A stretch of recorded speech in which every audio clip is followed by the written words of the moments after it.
Bom dia, amados irmãos, que a graça e a paz do Senhor Jesus estejam com todos vocês. São quase 6 meses, né? Faltam alguns dias para 6 meses deste isolamento social por causa da pandemia e todas as manhãs gravamos devocionais para alimentar a igreja do Senhor Jesus Cristo, a cada amado irmão. Estamos chegando ao final deste isolamento. Domingo, dia 6, estaremos de volta nos cultos presenciais.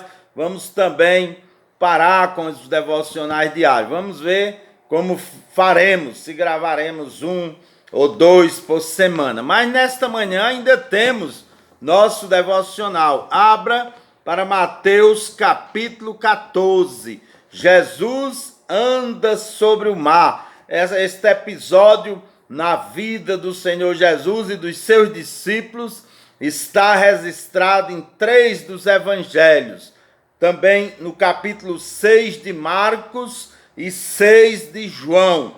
Eu preferi Mateus por quê? Porque esta narrativa, ela tem mais detalhes. Eu quero entrar em alguns detalhes aqui, e Mateus nos dá mais detalhes do que João e do que Marcos. Então abra sua Bíblia e acompanhe a leitura que eu farei em Mateus capítulo 14, 22 a 34. Olhe que magnífica e belíssima acontecimento na vida do Senhor Jesus e dos seus discípulos. Imediatamente após Jesus insistiu com os seus discípulos para que entrassem no barco e fossem adiante dele para o outro lado, enquanto ele despedia as multidões. Assim que mandou o povo embora, subiu sozinho ao monte para orar. Ao chegar da noite, lá estava ele só. Todavia o barco já estava longe, no meio do mar, sendo fustigado pelas ondas, pois o vento era contrário. Na 4ª vigília da noite foi Jesus ter com eles, andando por sobre o mar. Quando os discípulos viram andando sobre as águas, ficaram aterrorizados e exclamaram: "É um fantasma!" e gritaram de medo. Mas imediatamente Jesus lhes disse: "Tende bom ânimo, sou eu, não temais." Ao que Pedro exclamou: "Senhor, se és tu, manda-me ir ao teu encontro por sobre as águas." Então Jesus lhe respondeu: "Vem." E Pedro, deixando o barco, andou por sobre as águas e foi na direção de Jesus. Todavia, reparando na força do vento, teve medo e, começando a afundar, gritou: "Senhor, salva-me." Jesus, estendendo imediatamente a mão, segurou e lhe disse: "Homem de pequena fé, por que duvidaste?" Assim que ambos entraram no barco, o vento cessou. Então os que estavam no barco adoraram-no, exclamando: "Verdadeiramente tu és o Filho de Deus." Depois de atravessarem o mar, chegaram a Genezaré. Grandes lições nós podemos tirar aqui. João, no capítulo 6, verso 15, registra que após a multiplicação dos pães e dos peixes, a multidão agora queria pegar Jesus e fazer dele o rei dos judeus à força, queria levar Jesus para ser o rei deles, fazê-lo rei dos judeus. Então, dá a entender também pela atitude de Jesus que os apóstolos também se empolgaram com esta ideia, mostrando que não entenderam nada do ministério de Jesus naquela época. Não entenderam que Jesus não veio na sua primeira vinda, eles não estavam entendendo que Jesus não veio ali na sua primeira vinda para ser rei, mas para ser um servo e dar a vida por nós. A missão de Cristo não foi entendida nem pela multidão, nem pelos discípulos, pelos apóstolos, porque João registra tudo isso como sinais, e os sinais apontam para alguma coisa, e os sinais apontavam para que Jesus era o Filho de Deus, e eles agora queriam fazer de Jesus o rei terreno. Essa não era a missão de Cristo. Por isso Jesus despede os discípulos, manda que eles saiam, peguem o barco e atravessem o mar, e também Jesus, com todo vigor, despede as multidões. Ele não veio para ser rei, ele veio para servir e dar a sua vida em resgate por muitos, como ele mesmo já ele afirmou. Então as multidões estavam enganadas. No verso 23 nós encontramos uma belíssima cena. Diz: assim que mandou o povo embora, Jesus mandou a multidão embora, subiu sozinho ao monte para orar. Ao chegar da noite, lá estava ele só. Vocês entendem? Depois da multiplicação dos pães. Isso aconteceu logo após a multiplicação dos pães e dos peixes. O povo quer fazer de Jesus o rei dos judeus. Ele manda os discípulos atravessarem o mar, porque parece que os discípulos também estavam empolgados com a ideia. E despede, manda o povo embora. E vai sozinho para o monte fazer o quê? Orar. Pedir ao Pai forças. Muitas vezes nós estamos cumprindo uma tarefa, uma missão, e as pessoas aparecem para atrapalhar, ou as circunstâncias da vida. Nesta hora devemos imitar o Senhor Jesus, orar. E Jesus então sobe ao monte para orar sozinho, em comunhão com o Pai, aquele momento a sós com Deus.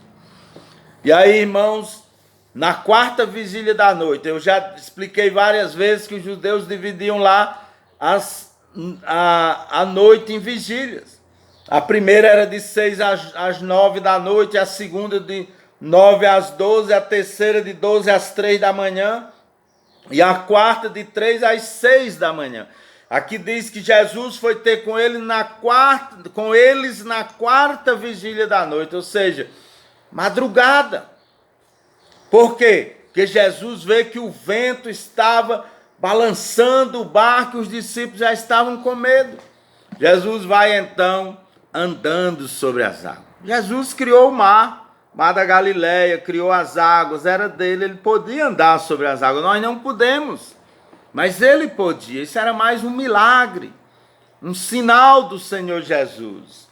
E aí diz que quando ele estava na quarta vigília, foi Jesus, verso 25, ter com eles andando sobre o mar.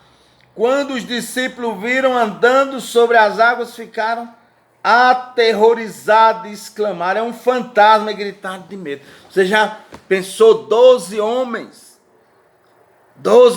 feitos, maduros, e agora gritando, aterrorizados de medo, com medo de um fantasma? E Jesus diz àqueles discípulos, né? Sou eu. E Pedro disse: é o Senhor, ordena que eu me diga que eu vá encontrar com o Senhor. Pedro era aquele que tomava a iniciativa, né? Ao que Pedro exclamou: Senhor, se és tu, manda-me ir ao teu encontro sobre as águas. Jesus manda e Pedro vai. Agora, interessante que ele começa a andar sobre as águas e vai andando bem. Aí no verso 30 diz: todavia, reparando na força do vento, teve medo e começou a afundar e gritou: Senhor, salva-me.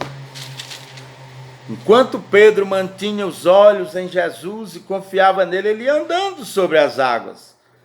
Ao reparar na força do vento, começa a afundar. É assim, meus irmãos. Quando nós mantemos os nossos olhos da fé fitos em Deus, nós vamos bem, confiantes, vencendo.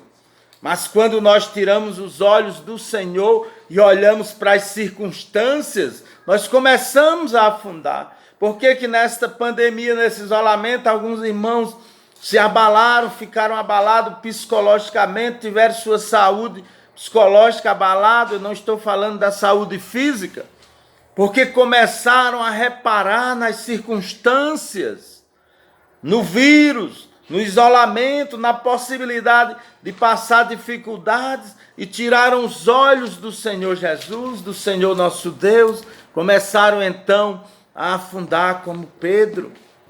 Mas olha o que Jesus faz. Jesus estendeu imediatamente a mão, segurou e lhe disse: homem de pequena fé, por que duvidaste? O que Jesus está dizendo? Que Pedro duvidou. Você já chegou, meu irmão, minha irmã, a duvidar do poder, do amor e do cuidado de Deus na sua vida? É por isso que muitas vezes nós esmorecemos, nos amedrontamos como Pedro, porque nós temos pouca fé. Jesus chama Pedro de homem de pequena fé. Por que duvidaste? Por que que nós duvidamos do amor, do poder e do cuidado de Deus muitas vezes em nossa vida, meus irmãos? E aí, quando eles reconhecem Jesus, este milagre, além do milagre da multiplicação dos pães, eles dizem: então os que estavam no barco adoraram-no, exclamando: verdadeiramente tu és o Filho de Deus. Ou seja, quando eles adoraram, eles exclamaram: tu és verdadeiramente o Filho de Deus, eles estavam dizendo que Jesus era Deus, reconhecendo que Jesus era o Messias, que Jesus era Deus. Meu irmão, não podemos duvidar do poder de Deus, do seu cuidado para conosco. Não vamos tirar os olhos de Cristo e olhar para as circunstâncias como Pedro olhou para as ondas, para o mar agitado e assombrou-se e teve medo. Vamos confiar. Jesus está nos dirigindo, nos guiando, e é Ele que nos toma pela mão, como tomou Pedro, evitando de Pedro naufragar, afundar, morrer afogado. Aquele hino que dizia: segura na mão de Deus e vai. Eu nunca gostei, porque é errado. É Deus que segura em nossas mãos. O hino poderia ser: Deus segura em nossas mãos e nos livra, e nos protege, e nos tira do lamaçal, nos tirou do lamaçal do pecado e nos colocou numa vida vitoriosa. Agradeça a Deus por este período que estamos passando. Eu creio que estamos nos aproximando do final realmente. Poderemos ter uma vida normal. Agradeça porque Deus lhe protegeu, segurou na sua mão, não deixou faltar o alimento, o necessário.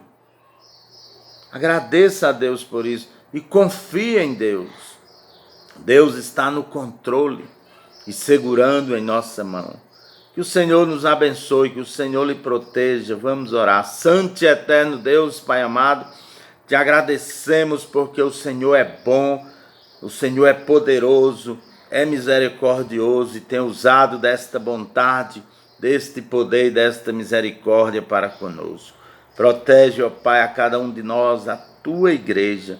Nos faz retornar em paz e tranquilo, ó Pai. Confiamos no Senhor.